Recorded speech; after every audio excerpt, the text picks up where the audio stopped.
अगर आप भी चाहते हैं खुशबू ऑफिशियल के ऑडियो एवं वीडियो सबसे पहले आप तो चैनल को सब्सक्राइब करें और बेल आइकन को दबाएं।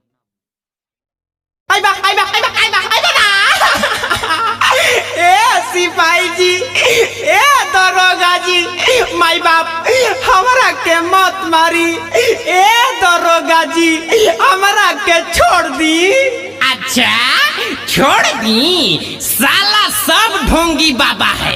एगो तो आसारामो था, एगो राम रहीम आया, एगो ई साला पैदा हुआ है नया पर। सब समाज में गंदगी फैला के रखा है लोग।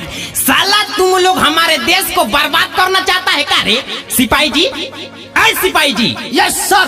का महाराज है पकड़िए साला ढोंगिया बाबा को भाग रहा है।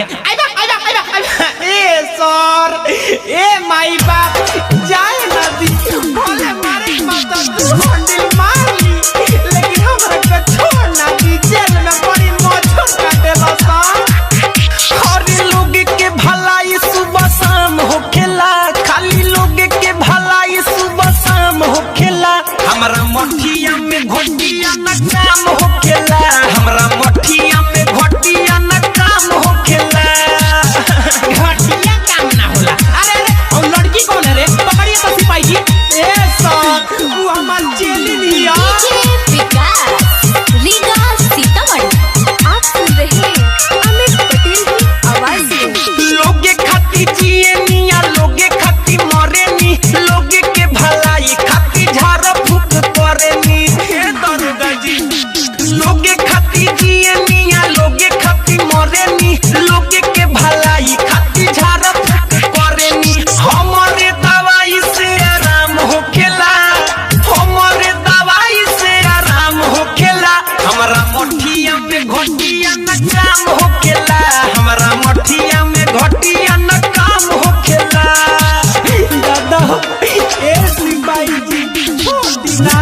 साला तुम्हारा कोई भरोसा है रे? कोई को तुम रेप किया है पहले सही सही बताओ। हाय बाप रे, ए सर हम साधु संत आदमी होई, वैसन कुकर्म कानून नहीं कर सकते महाराज।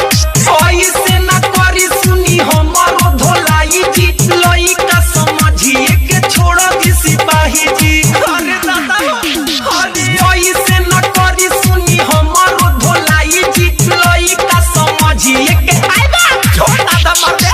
अच्छा काम कोइला से नाम होखेला, अच्छा काम कोइला से नाम होखेला। हमरा मठिया में घोटिया न काम होखेला, हमरा मठिया में घोटिया न काम होखेला।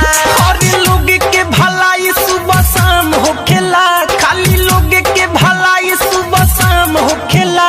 हमरा मठिया में घोटिया न काम हो